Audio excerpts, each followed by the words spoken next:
Hey, it's Michael Joseph. Got to do a presentation on songwriting for 45 minutes tomorrow.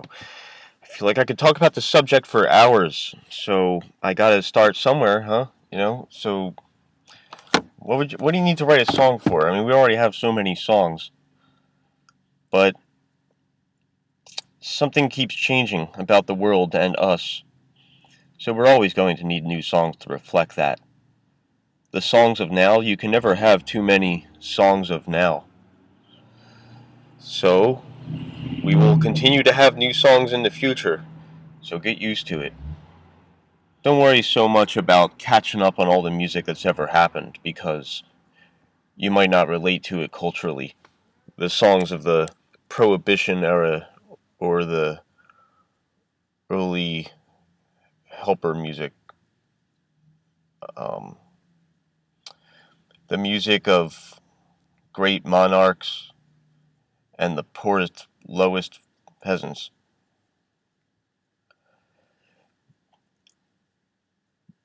The music of indigenous tribes and the experimental music of London DJs. I like to think that partially what you experience for music is personal, partially it's cultural. Some of it is innate, intrinsic beauties of geometry and mathematics, science. These things can be measured. The cultural stuff can kinda sorta be measured. And the personal stuff, you never know how someone's going to feel when they listen to the song. They say music can steer emotion. I think that can only be possible if there is an emotion that already exists that can relate to that track. For example, imagine a party in which you're pretending to be happy and open and talking to everybody, and then this really sad song comes on, and you connect with it instantly because you're sad inside. You, you don't even know where you're at anymore. Everything that was dear to you is now meaningless. And then the song starts to get a little up a little bit. Techno, the club beat comes in, and the minor chords are still there, but before you know it, you're dancing and you're actually having a good time, and before you know it, you're like enjoying the happier music, and you don't even realize how music, a good playlist can steer you. DJs know this. They, the good DJs know this. How a crowd can respond to a song, and if you work it just right, you can steer them into another emotional direction. As a solo pianist working a restaurant, you can do the same thing. As a good vocalist of any band, good band leader should be able to read the crowd and choose the appropriate song to come next. I prefer to come up with set lists at the last minute or while on stage because I like to have the DJ work the crowd mindset. Because you can lose an audience if you play the wrong song. If they get hyped up and then you hit them with a slow jam at the wrong time, you can really kill the vibe.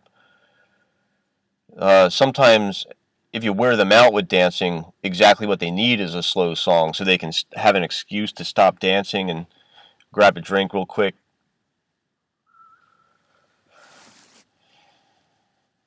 Not everybody likes to think of the music being for the audience. It's okay to have some selfish art going on once in a while. I selfishly for 8 years spent every day writing a new song. 2 or 3 times a week, I would record a song. Maybe once a week, a song was good. Maybe once a month, my friends thought it was good. Maybe once a year, it was good enough to still remember now.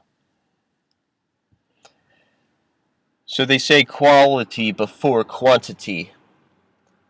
I believe a good technique to get to quality is by going through quantity. It's finding your purple cow. You just keep churning out the cows in random ways, but eventually you're going to get to a purple one.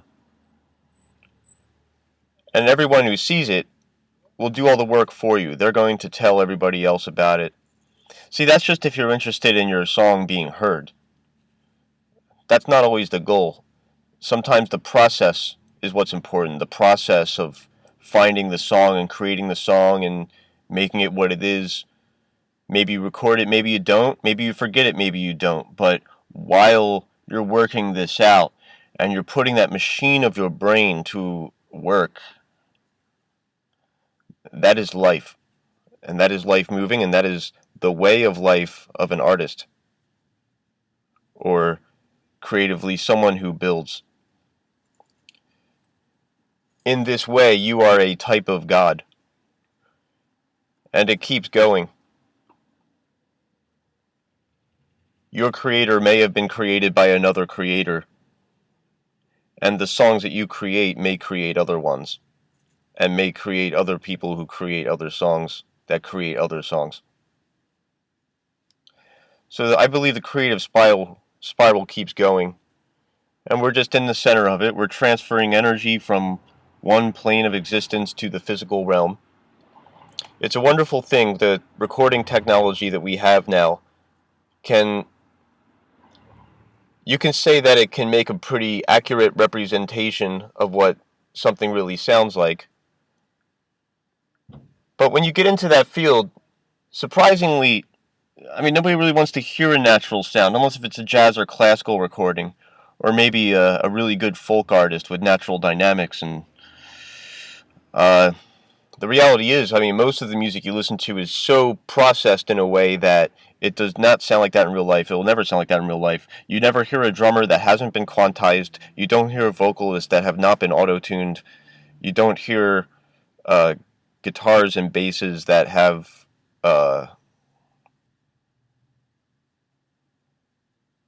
still trying to get some tricks on those things. A lot of what people do is do reamping or virtual amping, where you'll plug the bass or the guitar in direct, like legit direct, and then the whole guitar's sound is a simulation of an amp. Because you'll have these plugins. The first one I remember hearing of was Amp Farm by Line 6. But you have this dry guitar sound or dry bass sound, and you just click through these menus, and it's like Fender amp, Marshall amp, big room, small room, Shure SM57 microphone, Sennheiser 421 microphone. And so I guess what I meant to say was you no longer hear guitars and basses that aren't ran through digital modeling environments. So the reality is lost. You take a good band from nowadays and you record what they actually sound like, and it won't come across as the way as what you would expect when listening to a recording. So anyway, what you expect recordings to sound like is also a cultural thing. It's also a personal thing, and there is a little bit of math and science involved. They say music is a combination of art and science. So why not learn a lot about art and science? Yeah, that's right, people. Show of hands. Let me see who are the artists. Let me see who are the scientists.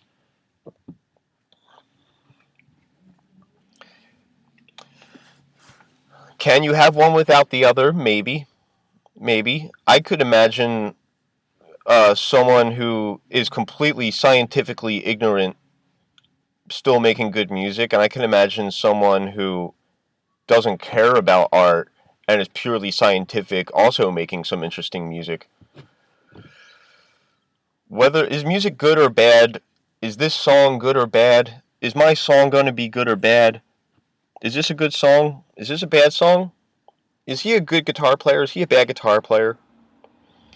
I think we have good and bad experiences. You can take a song that you think is good or that is popularly accepted as good, and you could still have a bad experience listening to it. There are still inappropriate situations for, okay, like, I like a band called Behold the Octopus. They play extreme metal. Extreme metal.